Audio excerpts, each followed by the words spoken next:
Hey guys, so again I'm going to start with that Python or the NumPy section, the first part of the NumPy section. As you can see here, this is how long it is, so it's not too bad. But damn, if it's going to add up definitely. That's why I'm recording, so I actually do this stuff here. But anyway, the first section of this, or the first part of this section of NumPy just talks about the differences between dynamically typed language like Python and statically typed language like C and Java. So using something like Python is just easier and more convenient to read and write and type out and whatnot, because you don't have to explicitly declare each variable like you would in C or Java. It says right here. You see that there. So these examples here, this is something written in C code, and that here gives us the exact same result as this chunk of code here, which is written in Python. So you can see right away how Python is just easier to read and write and code out. And that's really why I wanted to learn Python as my first language. Seems like very new friendly, which is definitely what I am. So keep that in mind. But you can even see here something like simple like this. So setting x or a variable as an integer here with the number 4, and then setting that same variable as a string by typing out the actual word for. Very okay, something simple to do, nothing wrong there. Although doing that same thing in C would give us this fails here. So right out the bat, you could see just the benefits of Python there. And of course, it all comes at a cost. But yeah, the section just goes on. Oh, look at this. So it's pretty cool. Python implementation is written in C. So the actual Python language itself is written in C language. So like this x equals 1,000. This is what you would have to write in Python code to set a variable equal to 1,000. Although if you were to look under the hood of this simple line of code here, since this is written in C again, this x equals 1,000 under the hood has this chunk of code here, this C code here. Of course, you don't have to learn this here. You don't have to know what any. I mean, you could. There's this here. I mean, I'm not going to learn it probably because I don't think I need to for what I'm doing right now. But yeah, that's what's going on under the hood of x equals 1,000. And then it goes on to talk about how Python is more than just a list. So the cool thing with Python is that you could have different data types here. So you could have, let's see, there we go. You could have a Boolean, a string, a float, or an integer. So the true is Boolean. The 2, like with the quotes there, is a string. 3.0, so anything after with the decimal there is a float. And then a 4 by itself without the decimal would be an integer.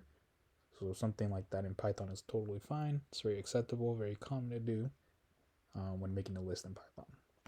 But since this section is on NumPy, it did want to show this because the difference with NumPy, which is a fixed language, and this dynamically typed one like Python, is that with NumPy they all have to be like either integers, they all have to be floats, they all have to be the same data type.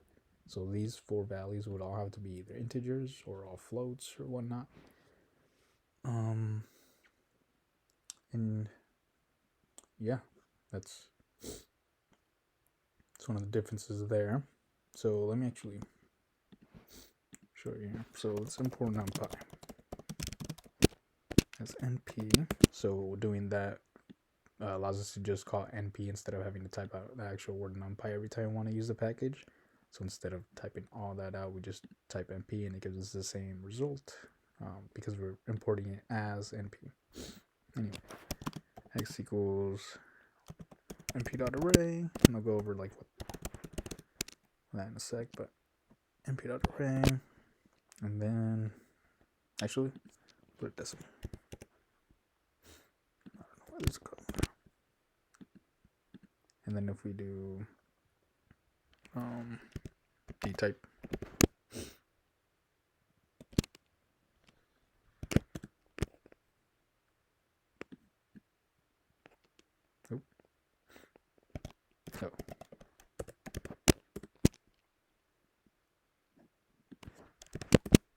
remember guys, I'm learning.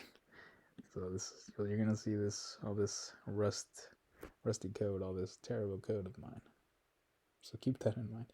But yeah, that's how you call the data type for NumPy. So you can see here that this x equals np array 1, 2, 3.14. That's all considered a float. So this 3.14, although there's two integers here, this 3.14 by itself means that all these have to be converted into float numbers. Why? Because again, in NumPy, you can't have different data types in one array. They all have to be the same one. But you could also specify the D type. So let's do int, and then check again, and there we go. We can see int. And if you want to set it back to float, and then we call that again, you get the float there. And if you want to see the different data types, the last part of the first section of this NumPy in the book, this chart here shows all the different data types that you could use. And yeah, pretty cool. But anyway, should probably go on to the actual code now. And yeah, this is again the very first section of the NumPy part of the book, so it's all going to be simple stuff, the very basics, like how to make a simple array, things like that. But yeah, NumPy is just numerical Python is what it's called. It's an efficient way to store and operate on dense amounts of data. They use array in NumPy, similar to list and you use arrays in NumPy, which are similar to list in Python, but the arrays are much more efficient storing data and data operations, especially as the arrays grow larger in size. So you can see here, if you don't have NumPy installed, go ahead and do that. But if you do, then just bring it under the alias name np. And then again, if you want to see what you could do with NumPy, np.tab, and then you can see all that there that you could call. And then you could do even np question mark. And it gives us the same thing. So the documentation there for that. But anyway, we got that underway. So now let's go ahead and just create a simple array. So you can see here on this simple line of code, the way you create an array in NumPy is just np.array. Yeah, that's really what it is. So np.array, you can have the quotation marks there, or sorry, the parentheses, and then arrays are going to always be in brackets. So we're going to have one set of brackets, so it's going to be a one-dimensional array, and then you just put whatever numbers or values you want in there. That gives us the array there. So that's how you make a basic array. Nothing too crazy in this section, like I said. What else? Already talked about how the data type gets automatically changed if it's not the same as the rest of the values in the array. And I already showed you how to specify the data type. So that's pretty cool. Now let's go on to actually building some more arrays here. So you could create an array of zeros. So like, I don't know, put 10 zeros in there. I guess I'm going to just use the examples from the book since it's easier. So these examples that I'm going to do right now, by the way, are all just different ways of creating arrays. np.zeros, you can see, just gives us an array of zeros. You can see here the decimal after the zeros, so it's all float. But if we were to specify the data type, so for example, data type again equals, I don't know, int. You can see here that they changed it to integers. So again, that's how you use the data type parameter there, and np.zeros to get the list of zeros. Sounds pretty easy, and this one's even easier really. So np.ones, and you got the ones again. So np.zeros gives you a list of an array of zeros, whereas np.ones gives you an array of ones. And again, the parameter you're going to put in here is the amount of ones you want to have in the array. So I put a 10 in there, which means I'm going to have 10 ones. But if I were to put like 3, I'm going to have 3 ones. If I were to specify the data type, so right now it's a float. You can see with the decimal there. But if I were to specify that, that'll turn into integers there, as you can see. And yeah, that's another way to create an array there. So you got np.zeros and np.ones. And then you could do like just np.full.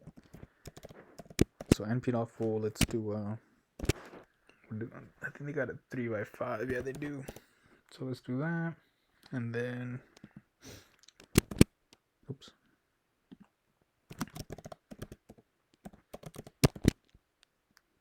going on? Pt.4, 3.5.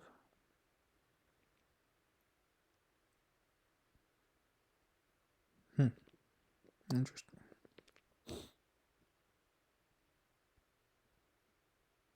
Oh, duh. Forgot I'm doing Numpy.4. Sorry guys, you're gonna see this is raw stuff here. Anyway, we're gonna create a np.full is just gonna create a full array. So it's gonna fill the whole array up with 3.14 or whatever parameter or whatever value you set to put on the second parameter there. This first parameter here, 3.5, is the matrix size. So 3, the first number, is going to be the amount of rows. So we got 3 rows here. Whereas 5 is going to represent columns. So 1, 2, 3, 4, 5. And again, you can change it to whatever you want. So if you want 2 by 5, you get 2 rows and 5 columns. 2 by 3, doesn't matter. You can change this. And you get an array of 2s. And again, when you're going to set the matrix size, that's going to be in parentheses as well. So you're going to have 2 sets of parentheses in this line of code here, just because the matrix size has to be in parentheses again. That's how you do that. And we could also create a linear sequence, similar to like the range function in Python. So np arrange. And we're going to put 0, 20, and 2. So np.range, very similar to range. So we're going to go from 0. So the first parameter is what we're going to start with, 0. We're going to stop and not include 20. So we're not going to include that second parameter. So it's always going to stop the number before that. So if I were to put like 21, it'd stop at actually 20. You see, but if let's change it back to 20, we're not going to include 20, so we're just going to go up to 18 because we're going to step by 2 every time. So 0, 2, 4, 6, 8, 10. You can switch that to 3 and just go by 3s. 30. You got 0 to 27 by 3s because we're not going to include the actual 30. So that's how you use this a range. The first parameter is going to be where you want to start. Second parameter is where you want to end but not include that number. And then the third parameter, if you want that, is the step size. So if you want to go by 3s, you put 3 there. If you want to go by 2s, you put 2s. That's how you use that there. What else is there? You could create an array of 5 values evenly spaced between 0 and 1, for example. So np.linspace is how you... Oops. np.linspace is how you do that. So I'm going to do that. 0, 1, 5. And what linspace is going to do is just going to create an array of evenly spaced values here. So we want to go, that first parameter here, 0, is where we want to start. So similar to that arrange function there. Second parameter, again similar to arrange, is where we want to stop. So we want to stop at 1, and that's what it stops at. And we want to have 5 different values in there. So the line space between every value here is going to make it so that we get 5 values only. So if you make that a 3, we're going to only have 3 values in between the line space of 0 and 1. See? And I'm pretty sure you can set the data type here too. Now there are integers there. If you want to have, I don't know, 10, you can have 10. And they're pretty much all 0, so that doesn't really help us. We can change that there. We can go from 0 to 5 and have 10 values in between. So that's how you use that linspace function there. And you can set the data type there. You could probably do that for all these, by the way. What else could you do? You could create a 3 by 3 matrix array of uniformly distributed values. So random values between 0 and 1. So that would be np.random. And then again, since we're going to set a matrix, we're going to have two sets of parentheses here. because remember when we set a matrix size, we want to have those values inside parentheses itself, just like up here. Where is it? Up here. So just like up here when we created the 2x3 matrix, so 2 rows and 3 columns, we put those values, that size of the matrix, in parentheses there. And we want to do that again here whenever we call that a NumPy array. So we got a 3x3 matrix, so 3 rows and 3 columns. So we could change that to 2 and get 2 rows, 3 columns. But basically the array is made up of values between 0 and 1, and they're all random, as you can see by the name there. But what else could you do? You could create an array of random integers in the interval like 0 to 10. So you could do np.random.randint and 0, 10, and let's do I don't know, 3x3 matrix. I'm just gonna copy the book example here. And again, my coding isn't that quick because I'm just learning again. Like I said, this point of these videos to teach myself. But we can see here random.randint gives us so we specified the 3x3 matrix here, and again, since we're setting the size of the matrix, we want that size of matrix in parentheses. So we're gonna have 2 sets of parentheses in this line of code. So we want that 3x3 matrix of random values, by the way. So that's the point of random.randint, random integers between 0 and 10. So yeah, if we change that to a 20, we'll have random values from 0 to 20. And that's pretty simple stuff. Getting towards the end of the section here. What else can we do? We can create a 3x3 identity matrix. This is actually pretty dope. Let's put 3. So you can see np.I gives us an identity matrix. You get 3 ones diagonally since we specified the parameter as 3. But if we put that as like a 6, we're going to get 6 ones across, and then the rest of the values are going to be set to 0. So the way this works is that whatever parameter you choose to put there is the amount of ones you're going to get all going diagonally across. And every other value in that matrix is going to be zeros. And the last thing you could do with, or the last thing they go over in this first part of the NumPy section is how to set an empty array, or an uninitialized array of 3 integers in this case. And that's literally just np.empty, set the parameter of the amount of values you want in that array, and it'll put that. And the way the values here are chosen for np.empty is that it just chooses whatever values were in the memory storage at that point in time. And yeah, that's how it works.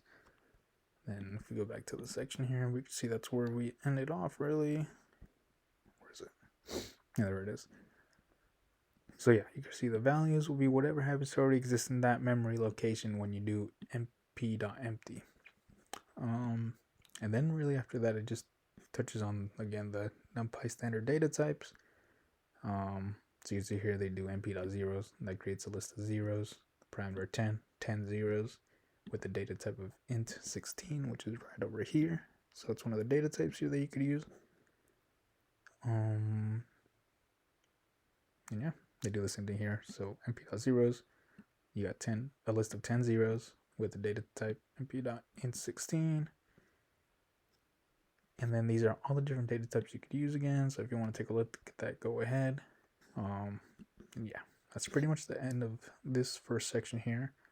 So in this next section, I'll go over, let's see, what the basics of NumPy array is. So it should be fun. Yeah, it should be cool. Anyway, thanks guys.